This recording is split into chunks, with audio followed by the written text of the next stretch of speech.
Tu gagnes 1500, 2000, 3000 euros, voire 5000 euros, mais ton compte bancaire reste toujours à sec. Et tu sais, tu n'es pas le seul dans ce cas-là. Et souvent, tout le monde pense que c'est uniquement à cause de l'inflation, sauf que non. Dans cette vidéo, on va parler des 6 erreurs que la majorité des gens commettent. Des pièges simples, mais parfois invisibles, qui t'empêchent en fait de construire ton patrimoine, de te développer financièrement. Et dans cette vidéo, je vais te montrer comment les éviter une bonne fois pour toutes. Et surtout, comment mettre ton argent au service de ta liberté et pas au service de ta banque. Donc on verra aujourd'hui pourquoi ton livret A t'appauvrit sans que tu te rendes compte. Aussi, comment te payer en premier sans culpabiliser. Et aussi on verra pourquoi te comparer à ton pote qui roule en Tesla est la pire erreur financière que tu puisses faire. Bonjour les amis et bienvenue sur cette nouvelle vidéo. Pour ceux qui ne me connaissent pas, je suis Gaël et dans la vie je suis contrôleur de gestion et j'aide aussi les particuliers à gérer leurs finances personnelles. Donc à passer d'un état où ils étaient dans le rouge, ils savaient pas du tout comment gérer leurs finances et au final ils arrivent à s'en sortir tous les mois, à économiser, investir leur argent et vraiment préparer leur avenir sereinement et aussi, on va pas se cacher, profiter des bonnes choses de la vie parce qu'on n'est pas venu sur terre uniquement pour souffrir, on est venu aussi pour profiter et si on peut profiter un maximum sans ce stress financier au quotidien, autant y aller. Donc c'est tout ce que je fais. N'hésite pas à regarder dans la description de la vidéo l'ensemble des outils que j'utilise pour gérer mes finances et pour investir aussi mon argent. Et si tu souhaites, après mes vidéos, prendre une consultation totalement offerte avec moi, pour faire le point sur tes finances personnelles, le lien aussi est dans la description de la vidéo. La majorité des Français pensent qu'ils épargnent bien, alors qu'en réalité, ils perdent de l'argent sans s'en rendre compte. Pourquoi? Parce qu'ils laissent leur économie sur un livret A et sur un compte courant. Et oui, il y a beaucoup de gens qui font ça, toujours, qui laissent leur argent sur un compte courant parce qu'ils ne savent pas quoi faire avec l'argent. C'est pas une fatalité, mais c'est un constat que j'ai fait. Il y a encore beaucoup de gens qui laissent leur argent sur un compte courant ou sur un livret A. Et là, on va parler d'un gros problème avec le livret A, ou encore avec ton compte courant. L'inflation en 2023 était d'environ 4%. Ça, c'est selon les chiffres de l'INSEE. Bien sûr, quand on te dit inflation à 4%, ressenti pour nous, on peut dire qu'on est à 6, 7, 8%. Facile. Donc imagine que tu mettes avec une inflation à 4% de l'argent sur un livret A qui est rémunéré à 3%. En ce moment, j'imagine même pas le taux qu'il y a en ce moment, mais c'est vraiment moins que 4%. Donc ça veut dire que chaque année, si tu places ton argent sur un livret A rémunéré à 3% et que l'inflation est à 4%, inflation chiffre INSEE, mais ressenti, on est à 6%, 8% selon les domaines parce que dans le panier qu'a pris l'INSEE, on ne sait pas trop qu'est-ce qu'il y a dedans, c'est assez flou et donc du coup, il y a des catégories qui ne sont pas prises en compte ou des typologies de produits que toi tu achètes qui ne sont pas pris en compte dans le panier de l'INSEE. Donc, quand on part du principe inflation ressentie à 8% et que le livret A est rémunéré à 3%, donc tu gagnes d'un côté 3% du montant et de l'autre côté, tu perds 8%.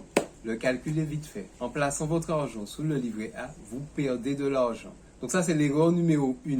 Laisser son argent dormir sous un livret A ou laisser son argent dormir sur un compte courant. Donc si tu ne sais pas quoi faire de ton argent, je vais sortir une série aussi de vidéos en 2026 où je vais vraiment parler aussi de quoi faire une fois que tu as réussi à gérer ton budget et économiser ton argent. Quoi faire pour lutter contre cette inflation qui ronge ton argent au quotidien. Alors n'hésite pas à t'abonner et à partager cette vidéo autour de toi si tu sais qu'elle pourra aider un ami, aider quelqu'un à s'en sortir financièrement. Ou encore si tu souhaites soutenir mon travail, soutenir ma chaîne pour toute cette éducation financière qu'on essaie de mettre en place pour les Martiniquais et les Français. Donc à l'inverse, si tu places ton argent sous des instruments financiers facilement accessibles, même avec un petit budget, il y a des instruments financiers avec 10 euros, tu peux commencer à investir. Donc vous n'avez pas d'excuses, vous n'avez plus d'excuses. Pourquoi vous laissez toujours dormir votre argent sur un livret A? Donc on peut parler notamment du PEA, de l'assurance vie, des fonds indiciels. Donc on peut parler notamment du PEA, de l'assurance vie, des ETF, ou encore pour ceux qui aiment un peu plus de risques, les crypto-monnaies. Beaucoup de personnes pensent que c'est trop risqué, que c'est réservé à une catégorie de la population, alors qu'en vérité, c'est accessible à tout le monde. Il y a peut-être une dizaine ou une vingtaine d'années, c'était plus compliqué d'investir en bourse et tout, mais maintenant, c'est devenu accessible. Il suffit d'un simple téléphone portable et le tour est joué, ou d'une connexion Internet et d'un ordinateur et le tour est joué. Donc, vous n'avez plus d'excuses. Avec votre smartphone, vous pouvez gagner de l'argent au lieu d'en perdre en investissant dans des smartphones à 1200 euros sans investir votre argent. Un exemple très concret, vous aimez acheter iPhone, investissez aussi dans l'entreprise iPhone. Qu'est-ce qui vous en empêche? C'est pas un conseil en investissement, on n'est pas là pour ça. C'est pas un conseil en investissement, bien sûr. Parce que moi, ce que je recommande, c'est d'investir par exemple dans le SP500 qui représente les 500 plus grosses entreprises américaines. Mais c'est un autre sujet. Ne laissez pas votre argent dormir sous un livret A. Passons à la deuxième erreur, les amis. La deuxième erreur, c'est de ne pas avoir d'objectif financier clair. Vous savez, ce montant que vous avez gravé dans le marbre, que vous avez écrit sur une feuille, que vous retenez en tête et que vous voulez obtenir absolument pour réaliser un projet, pour vous dire que oui, à partir de ce montant-là, ma vie sera mieux. Ce fameux montant-là, il faut qu'il soit clair, il faut qu'il soit écrit.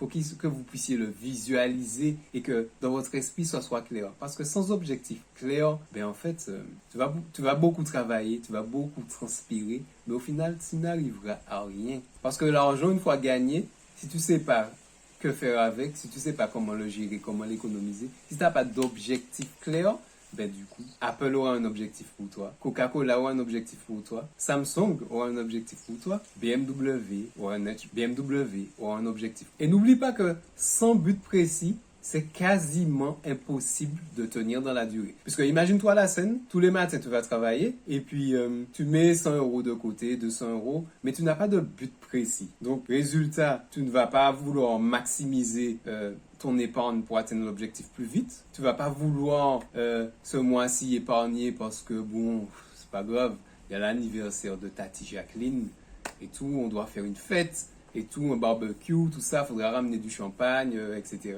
Voilà quoi. Je vois pas l'intérêt d'économiser ce mois-ci. Il y a plein d'anniversaires et voilà. Alors que si tu as un but précis à atteindre, tu sais très bien qu'il faut mettre cet argent-là chaque mois. Automatiquement, tu vas le mettre chaque mois. Alors, prenons un exemple concret. On peut prendre l'exemple de Sohan. Sohan souhaite acheter un appartement dans 4 ans. Et elle souhaite avoir un apport de 40 000 euros. Et on va prendre un autre exemple, celui de Benoît. Benoît, lui, il n'a pas d'objectif. À votre avis, ils ont le même salaire, hein? Ils ont des charges à peu près équivalentes. À votre avis, qui atteindra l'objectif des 40 000 euros le plus vite? Et autre solution, si tu n'as pas d'objectif clair, tu te dis, bon, il a dit ça, mais bon, je vois pas quoi mettre comme montant. Tu peux appliquer une stratégie simple, la stratégie de 50, 30, 20. Donc, 50% pour tes dépenses essentielles, loyer, assurance, voiture, etc., tout ça. 30% pour tes loisirs, puisque bon, comme je vous disais, l'important aussi c'est de profiter, de kiffer la vie, et 20% pour ton épargne. Une fois que tu fais ça, tu as déjà une bonne base. Donc si tu gagnes 2500 euros, tu mets environ 500 euros de côté, et le reste, tu l'utilises. Et grâce à ce système, tu auras un réflexe, tu auras une base sur laquelle partir, et petit à petit, les choses vont se mettre en place sans effort, et ce sera automatique pour toi de mettre de l'argent de côté. Donc pour faire ça, bien sûr, il faut déjà avoir calculé ses charges, avoir bien géré les charges fixes qu'on a chaque mois, etc. Avoir mis en place certains petits outils de mesure et tout. Et donc pour ça, tu peux télécharger un tableau Excel que j'ai mis à ta disposition dans la description de la vidéo. Ou encore, tu peux utiliser de nombreuses applications de gestion de budget. Si toi, tu n'es pas trop tableau, etc., tu préfères avoir ton téléphone. De nombreuses applications de gestion de budget, dont par exemple Finari. Je te laisse le lien dans la description de la vidéo. Et passons tout de suite à l'erreur numéro 3. L'erreur numéro 3, c'est de ne pas suivre ses finances. N'oubliez pas cette phrase, vous pouvez la graver. Tout ce qui se mesure s'améliore. Tout ce qui se mesure s'améliore. Et pourtant, la majorité des gens ne suivent jamais leurs finances. Ils auront toujours une bonne excuse pour ne pas gérer leurs finances. Je préfère ne pas regarder parce que moi je sais pas faire. J'ai pas appris à faire ça à l'école, alors que l'école ne t'apprend pas ça malheureusement. Je n'ai pas d'outils pour gérer mes finances, pour suivre mes finances, alors que je te mets à disposition mon tableau de gestion de budget, alors qu'il y a d'autres choses disponibles sur le marché. Je suis trop fatigué le soir, je suis trop fatigué le week-end, j'ai piscine, j'ai Netflix. Le cerveau a toujours une bonne excuse pour ne pas que tu gères tes finances. Sauf que si tu ritualise pas cette gestion des finances personnelles, en fait, personne ne va le faire à ta place. Et les jours vont défiler, les années vont défiler. Si tu prends pas une décision vraiment de gérer tes finances, 2026 va arriver, 2025 c'est terminé et tu es peut-être dans la même situation, 2026 va reprendre, fin 2026 tu seras dans la même situation. Car oui, tout ce qui se mesure s'améliore. Et la vérité, c'est que si tu ne suis pas tes finances, tu pourras jamais identifier ce qui te coûte trop cher au quotidien. Ça peut être ton loyer, ça peut être des restaurants que tu fais de manière excessive, ça peut être des frais de carburant, ça peut être pas mal de petits frais, une combinaison de petits abonnements, ça peut être pas mal de petites choses, mais sauf que si tu ne suis pas tes finances, si tu ne mesures pas la chose, si tu ne mesures pas combien telle ou telle charge te coûte, ben tu pourras jamais en fait t'enrichir. Et tu n'as pas besoin, encore une fois, d'être un expert pour gérer tes finances. Il te suffit juste d'un PDF, par exemple, avec une feuille imprimée que je t'ai mis offert dans la description de la vidéo. Il te suffit de prendre une feuille, un stylo, un petit carnet qui est dédié, mais bon, c'est un petit peu fastidieux, le fait d'écrire. Mais bon, si c'est ça ta méthode, il suffit d'avoir une méthode qui te convient. Ça peut être un carnet, ça peut être une feuille, ça peut être un tableau de gestion des finances sur Excel, ça peut être une application, peu importe. La solution, c'est celle qui te convient. Donc, il n'y a pas de bonne solution ou de mauvaise solution. La solution, c'est celle qui s'adapte à toi, à ton quotidien, qui te permet de ritualiser ta gestion des finances. Et le simple fait de regarder ces chiffres en face et de faire face à la réalité, ça change déjà ton comportement. Et oui, tu vas sortir de cette masse où 80% des gens ne gèrent pas leurs finances et tu vas peut-être passer dans les 20%. Et l'objectif de cette chaîne, c'est de faire en sorte que ce fameux 80% diminue petit à petit et qu'au maximum, on bascule de l'autre côté. Les gens ont une meilleure intelligence financière et donc du coup, ils consomment différemment. L'économie aussi se transforme parce que les gens n'ont pas les mêmes besoins. On arrête la surconsommation à outrance et on mange mieux, on s'alimente mieux parce qu'on a de meilleures conditions financières et on est plus reposé, on est moins stressé par la vie parce qu'on arrive à partir en vacances. Passons maintenant à l'erreur numéro 4. Je vais commencer par cette petite phrase. Tout ce qui te fait plaisir n'est pas forcément mauvais pour tes finances. Mais tout ce qui te fait plaisir n'est pas non plus un bon investissement. La quatrième erreur, c'est de ne pas faire la différence entre une dépense plaisir immédiate et une dépense utile long terme. Prenons un exemple concret. Acheter une basket à 200 € parce que tu le mérites égale dépense impulsive, dépense sous le coup de l'émotion. A contrario, acheter une formation à 200 € sur la gestion de l'argent égale dépense stratégique. Donc vous voyez comment, entre deux types de dépenses, qui sont des achats courants, on peut basculer de la dépense impulsive à la dépense stratégique. La formation va t'aider à te sentir mieux, va t'aider à réaliser tes projets, va t'aider à mieux gérer tes finances. Les chaussures vont juste parfois venir s'ajouter à ta liste de chaussures que tu n'utilises pas. Ils vont juste venir prendre de la place dans ta chambre, ajoutant un bordel visuel pas possible devant tes yeux. Et oui, le danger ici, c'est de ne pas se faire plaisir. On peut toutefois se faire plaisir, on peut toujours se faire plaisir. Et il faut se faire plaisir, mais le danger, c'est de se faire plaisir sans prendre conscience, sans avoir conscience de la dépense qu'on est en train de faire, si elle est bonne ou elle est mauvaise. Donc, à chaque dépense, il faut se rappeler son objectif, l'importance de se fixer un montant à atteindre et de se dire, est-ce que ce montant va me rapprocher ou va m'éloigner de mon objectif? Mais le problème, les amis, c'est que le cerveau, lui, il aime la gratification immédiate. Donc, parfois, quand vous allez repousser ce fameux achat, il va vous jouer des tours. Et c'est là où on va faire la différence entre ceux qui ont un objectif fort et un objectif clair à atteindre et ceux qui ont un objectif vague. Et donc, comme le cerveau aime la gratification immédiate, donc tu passes ton temps à scroller.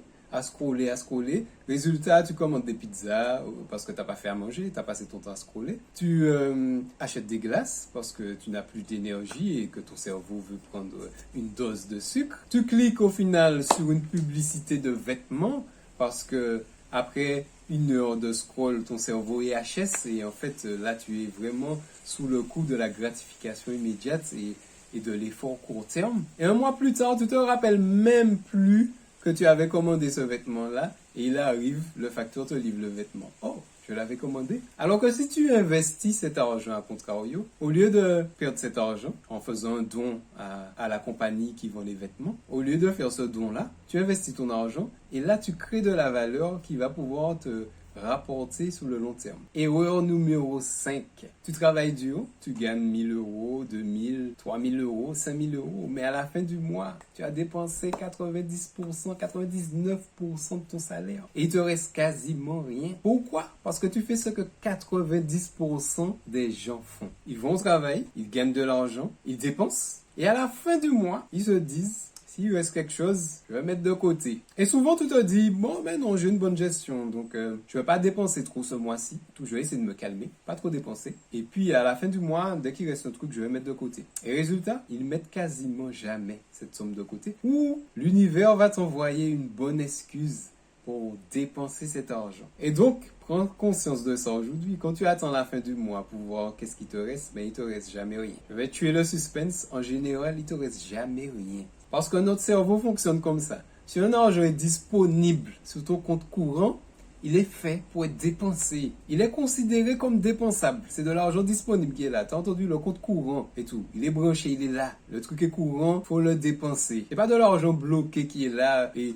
faudra appeler, faire des coups de fil à la banque, des mails, des trucs pour pouvoir débloquer l'argent. Non, il est là. Il peut être dépensé. Surtout avec les cartes bleues, les téléphones, etc. Comme ce n'est pas quelque chose qui est palpable, donc c'est encore plus facile de dépenser cet argent-là. Donc c'est ce qu'on appelle, quand on voit cet argent-là qui est dépensable, on appelle ça l'illusion de la richesse. Donc tu vois parfois 2000 euros sous ton compte courant, tu es content, tu te dis ah ouais, là j'ai de l'argent, sauf que c'est une illusion, parce que cet argent-là, il va s'évaporer. Et pourquoi il va s'évaporer? Parce que tu ressens ce confort-là, tu te dis ok, je suis bien ce mois-ci, il me reste 2000 euros là, et tout, je viens de toucher mon salaire, donc tu te sens confortable. Et résultat, comme c'est un faux confort en vrai que tu ressens, mais comme tu te sens confortable, tu vas dépenser plus. Même si tu avais prévu à la base d'épargner un peu de ces 2000 euros. Et donc, vous voyez très bien où je veux en venir. La solution, c'est de vous payer en premier. Vous travaillez dur, vous vous levez tôt chaque matin, parfois vous allez dormir tard pour gagner cet argent. Payez-vous en premier,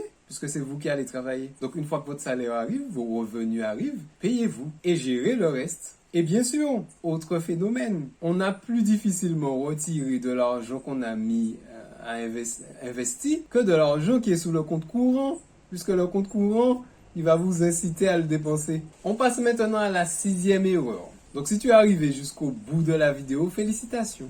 Tu fais partie des 10% de ceux qui veulent changer leur avenir financier. Donc ça veut dire que là, tu es vraiment motivé et ça, je te donne mon respect. Donc n'hésite pas à me laisser un commentaire en bas de la vidéo pour me signaler que tu étais là à la fin de la vidéo et que tu sais la 6e erreur c'est laquelle. Donc tu vois un collègue à toi qui vient de s'acheter une Tesla. Tu vois un de tes amis qui est parti en vacances en Thaïlande ou encore à Bali.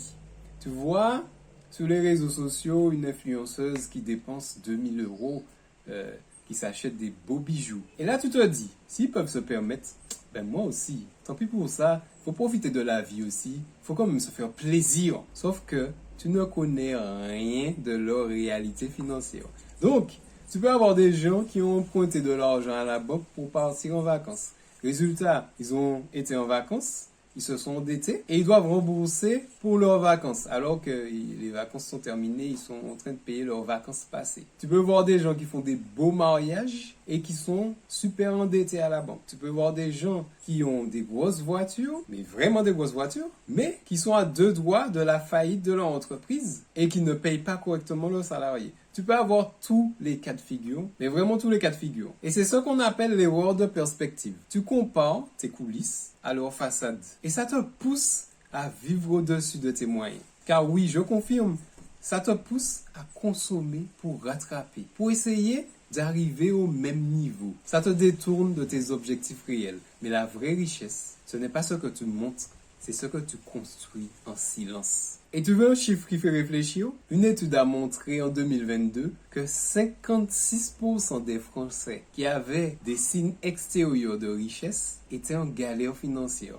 Donc ça veut dire un Français sur 2 qui montre à tout va des signes extérieurs de richesse et en galère financière. Je ne sais pas si on doit en rire ou si on doit pleurer. Je ne sais pas si c'est ce monde-là qu'on veut réellement. Et la solution, elle est simple, les amis. Arrêtez de regarder le film des autres et commencez à construire votre propre scénario. Et à la fin du film, on verra qui a tort ou raison. C'est tout pour cette vidéo. Félicitations si tu es resté jusqu'au bout. Tu as pu mesurer l'importance de ces 6 erreurs financières. Et si tu les évites, tu vas voir un grand changement sur tes finances personnelles. Et surtout, n'oublie pas que, quoi qu'il arrive, quoi que tu fasses, peu importe les décisions financières que tu prends, l'effet cumulé de ces petits gestes que tu fais au quotidien, que tu mesures, que tu prennes la mesure de tes finances ou pas, aura un impact positif ou négatif dans ta vie selon la façon dont tu l'exécutes. C'était Gaël, on se revoit dans une prochaine vidéo. Bonne semaine les amis.